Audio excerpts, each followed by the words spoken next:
Today I was hoping to release a really fun and happy video about a trip I took with a group of volunteer students of the Ho Chi Minh Communist Youth Union. But just as I was about to publish it, I saw the terrible news that the USA has bombed Iran. I do plan on sharing that fun and happy video which celebrates the spirit of socialism in Vietnam with all of you very soon, but this moment does not seem like the right time. So here I am, trying very hard to contain my anger as I speak to you about the latest senseless war which the USA is unleashing on the world. As a Vietnamese communist, I can't possibly put into words my loathing for imperialist warmongering. The American empire has done so much damage to my nation, damage that lasts until this day. I'm from a city called Thanh Hóa, which was heavily bombed during the war. My mother and my father were both traumatized as children by this bombing. I lost my grandpa to the war. I have family members who suffer from Agent Orange and other disabilities from the war. Every Vietnamese person has a direct relationship to the horrors of war.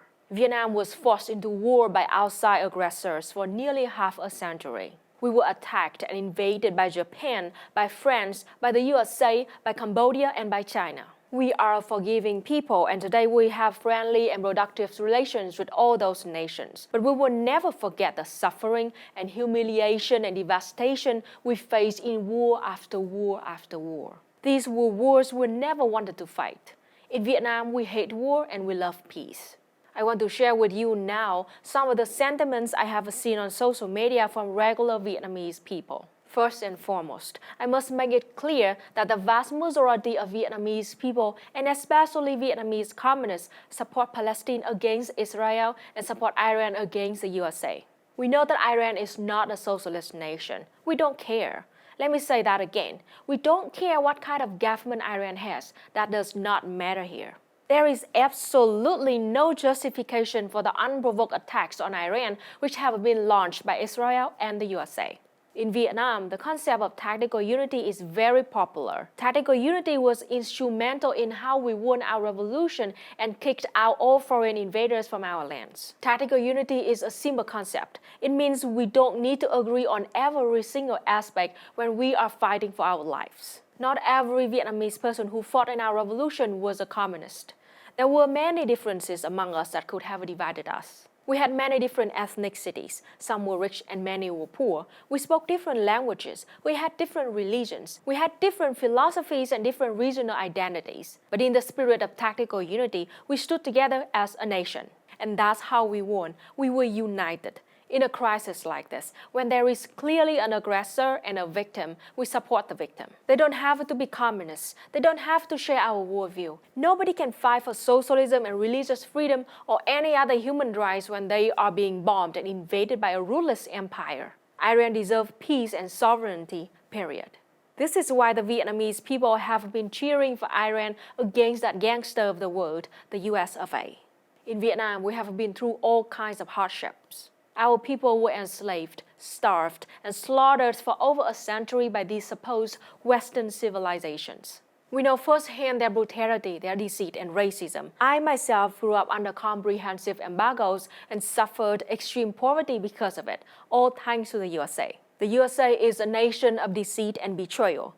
We will never forget that the USA lied about the Gulf of Tonkin incident to start its illegal war against Vietnam. They lied about weapons of mass destruction to start a war against Iraq. And now history has repeated itself. The US in its house, Israel, has lied again about nuclear weapons to wage war against Iran. Israel attacked Iran when Iran and the US were literally discussing peace. This was another act of deceit and betrayal. And just a few days ago, the US announced that Iran would be given 2 weeks to prepare for peace talks. But now, in yet another act of deceit and betrayal, less than 48 hours after making that promise for negotiation, the USA had bombed 3 of Iran's nuclear power facilities. Think about that. They bombed nuclear sites in Iran. The threat of nuclear catastrophe is very real. Are the lives of Iranians really so worthless to Americans that they would engage in such an unhinged operation? Clearly, the US and Israel do not value human life any more than they value truth and honesty in international negotiations. We in Vietnam learned this long ago. Forget what they say, look at what they do. Look at how quickly the USA abandons and betrays its allies, let alone its enemies. The fastest puppet government which occupied the south of Vietnam learned just how untrustworthy the USA. They were abandoned and forsaken by their supposed protectors and allies soon as the Americans had gotten everything they wanted out of the deal. How can anyone trust the USA or Israel? When have they ever proven themselves worthy of trust? I know that out there are a lot of fascists who cheer for the US and Israel and revel in their ruthless attacks on the civilian population of Palestine and now Iran. Vietnam also has fascists who will kneel down to the US and Israel and cheer for their brutality and violence. Ignore them. As long as there is empire, there will be pathetic people who will try to make themselves feel big by identifying with the oppressors. In the end, empires always fail. And in the end, these sad, pathetic people will lie and say that they were on our side all along. Let them. All that matters is that, in the end, the empire will fall. I'm not afraid because I'm not alone. I know that millions of my comrades in Vietnam see the truth and know the difference between right and wrong. I also know that there are even more people who advocate for peace and who see the truth even in the imperial core. My friends in the US, if you do not push back right now against your own war machine, it's gonna be the Vietnam War all over again. Your previous generation protested day and night against the Vietnam War, and to this day, Vietnamese people still talk about their good deeds. Now is your time to stand up as a new generation and refuse to consent to this war. If there is one lesson I hope you learn from the Vietnamese today, I hope it's the lesson of tactical unity. I have seen firsthand how much division and fracturing there is in the American people. Different tendencies, different philosophies, different strategies, different cultures, different worldviews. But you all have one thing in common. You are all part of the working class. You don't have to agree with each other about everything to stand together in opposing this horrible war that is looming over all of us. Just as you don't have to agree with the political system of Iran or their religious beliefs to support them in their resistance war against an invader that has been bringing nothing but destruction to the rest of the world for its whole existence. Fascists love to divide and conquer. Up until now, it has been far too effective in keeping the people of the USA from resisting. Fascists will do everything they can to get you to focus on secondary disagreements in order to obfuscate the most fundamental contradictions. The same people who want to invade, attack, and destroy the people of Iran are also waging war on you. They are oppressing you. They want to throw you into the war machine so that they can make obscene profits and build their own power. You, the worker of the USA, are facing the same existential threat as the people of Iran. You have more in common with Iranian workers than you have with the American ruling class. The people of Iran do not want to fight you. The rulers of the USA would gladly throw you into the meat grinder of war to make a few extra dollars. Obviously, looking at things from a communist perspective, this US-Israel war against Iran is all about money, profit, oil, and influence in the Middle East. This war will only benefit the rich capitalists in the West, while all the suffering will be burdened by poor people. But you don't have to agree with me about that to stand up against this war. Frankly, I don't care if you agree or not, as long as you stand up and struggle for peace. The US is on fire right now. The country is extremely unstable, and there might be even a civil war in our lifetime.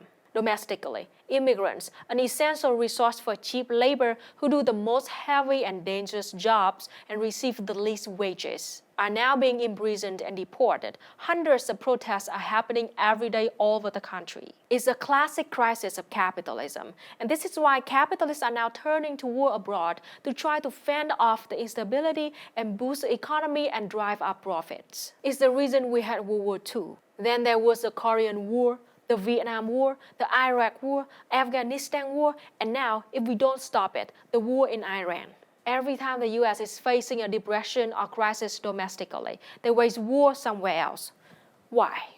Simple. On the one hand, they want to distract their own citizens so they can easily crack down on all protests domestically. On the other hand, it is to save the profits of their super rich capitalists. Every bomb, drone, missile, and aircraft that is used in war costs millions of dollars. And of course, the US uses your tax money to pay for all of it. Money that could be used to give you better health care, public transportation, beautiful parks, better housing, and all other wonderful things your people deserve. It's all being wasted on a war machine that will bring you nothing but problems. They don't care about the suffering of the working class in the imperial core. They clearly don't give a damn about all of their victims all over the world.